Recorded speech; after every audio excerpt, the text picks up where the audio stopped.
What's up guys, my name is Kelvin, and for this tutorial I just want to show you guys on how to make something from this to this. Alright, without wasting much of our time introducing myself, let's jump right into this.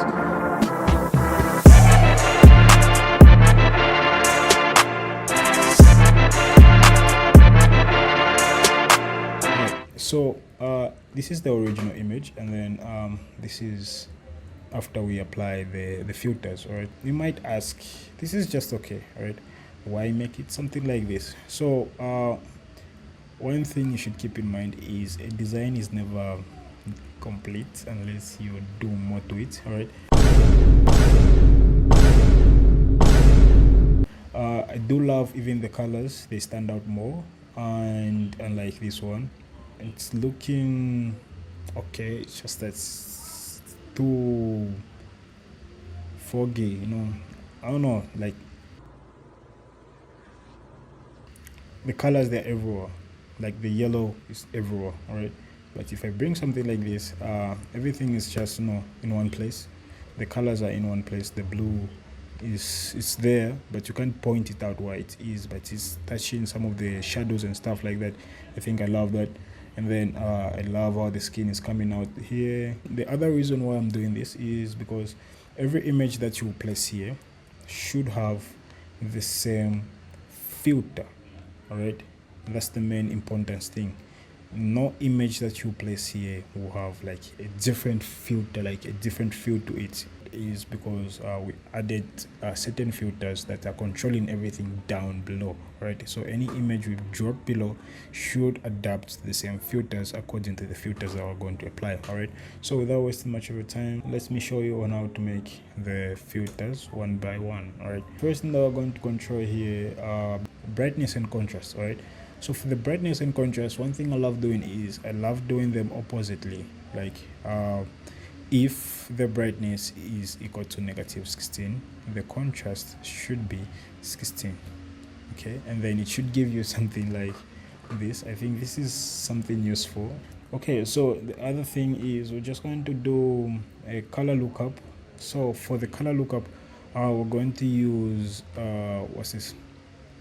All right, we're going to use Candlelight Cube.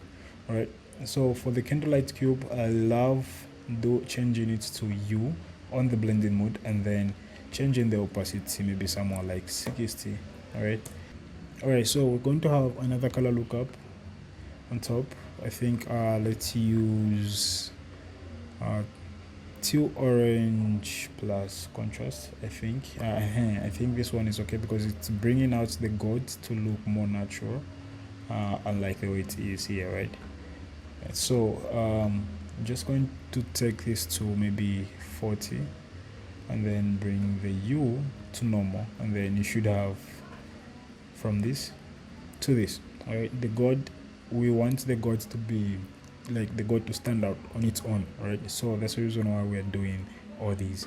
So again, the other thing that we're going to do is we're going to duplicate it again, and then let's now change the opacity to 100, and then change this to 3 stripes. All right, 3 stripes, more like it boosts the red more, like under saturation, but the saturation will lean more on the red side. Okay, so because this is gold and then there is some red on it, so meaning red will look more natural and more nice, all right, on the texture, on the skin and stuff like that. So you should have something like this. Okay, so we're just going to duplicate it again, and then for this one we are going to use Crispy Winter. All right, Crispy Winter, for this one, it's instead of the red, it boosts the blue.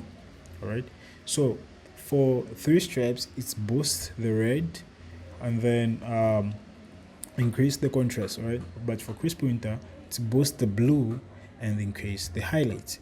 Let's now open up the selective color. All right, selective color, it's powerful. Mostly people don't pay attention to it, but it's powerful. It's there. All right, I think it should be recommended as one of the most powerful like color tool in Photoshop.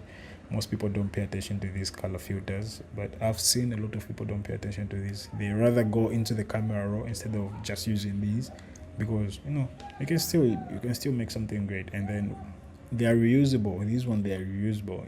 You can place it on other projects. You can just drag the folder and then drag it there, and then everything should be done. And then the good part about having these is you get more flexibility on controlling the colors on the folder rather than using camera raw. Camera raw, you have to merge everything into one, and then you apply the camera raw. But for this one, you can still adjust it as you're changing you're moving things around and stuff like that. On the selective color now, let's now just adjust the red. So for the red, I think the cyan should drop. So once the cyan drop, the red starts coming out more natural. All right, let's just do 45. I think 45 is okay. So if we bring this is the before and then this is the after. So we are removing the cyan from the red. So cyan is blue. I mean, what's the opposite of cyan? It's red. So if I start increasing this, it will start looking bluish. All right, so since I'm reducing it, start looking reddish, and then if I increase it to start looking bluish, because we are increasing the cyan is more like blue. All right, so if I decrease the cyan inside red, it will start looking more reddish. It's more like the blue is coming out of the red, so red will be more dominant and then red will pop out more.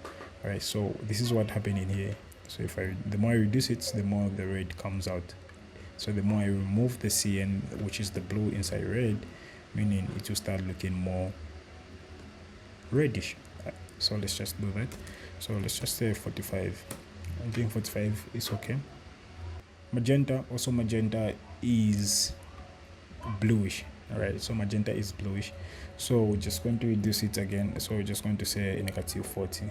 All right, and then we want the gold to be more here than the bluish, right? It's because this flower is supposed to be reddish. Oh, it's supposed to be reddish and goldish and yellowish. I don't know if the sheet I'm using is making sense. So after this stage, we can now increase the yellow maybe by 3. Not too much, because we already have what we're looking for inside red.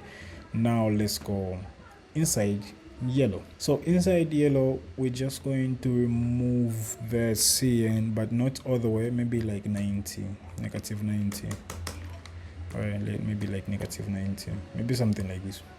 See, the cyan is completely gone inside the yellow. All right, so if I increase the cyan, you see the cyan start looking where there's yellow, the cyan start being dominant. Right, so we just reduce it all the way, negative 90. I think negative 90 is okay. So since we've reduced it so much, so let's now start bringing out those colors which we removed even in red. So the magenta should be coming, because the more we start doing it all the way here, it will start looking more yellowish, and then it will start looking not nice. All right, not nice. So we're just going to say maybe positive 20.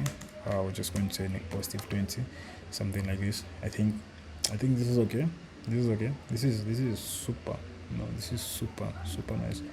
And then for the yellow, remember we're dealing with yellow, so here we can increase the yellow so that the yellow is even way dominant, maybe 35. All right, and then the yellow, or 34. Yeah, the yellow is there. You see how the yellow is now looking, right? It's now popping out correctly, right? So the colors, they are now popping out correctly. So we went from this to this. You see how everything now is looking like. I see how like the colors are now coming out more natural and more powerful, right? This is okay, but this is the shit. On the yellow, I just want to like increase the blacks. So what happens is that if you increase the blacks, it's more like you are introducing more shadows only where yellow is. Only where yellow is, not everywhere, only where yellow is.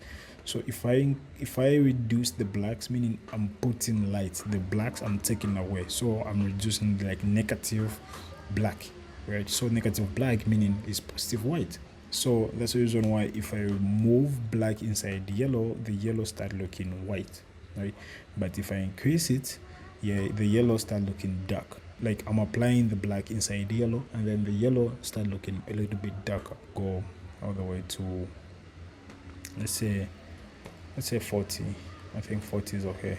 So we'll use now the neutrals. All right, the neutrals, they are very powerful. You don't need to use it too much. All right, it just needs to be like moving it a bit, not all the way. Okay, so we're just going to place 22 here. Okay, let's say 20. I think 20 is okay. And then the magenta, so this is the cyan, right? We are introducing the cyan where the neutral colors are, in the middle of every color, right? In the middle of every color, so more like the center of every color. That's where it's applying. All right, so it's touching every color, including black, white, yellow, whatever. It's touching every color. All right, and then we go where magenta is, and then we say 3. Okay, I think this is okay. Magenta 3. Let's just reduce the yellow. It's a bit too much, so we're just going to go -4. I think -4 is okay, and then we're just going to make it a little bit darker, which is +3. You should be done from what it was started. And then this is the final project. This is the before, and then this is the after. We apply the same texture, the same filters. It's very simple. You can do it. You can stop where you feel like the colors needs to stop, but I feel like we should like put more effort into something. Try out new things, if possible. Try out everything. So that's what I did here.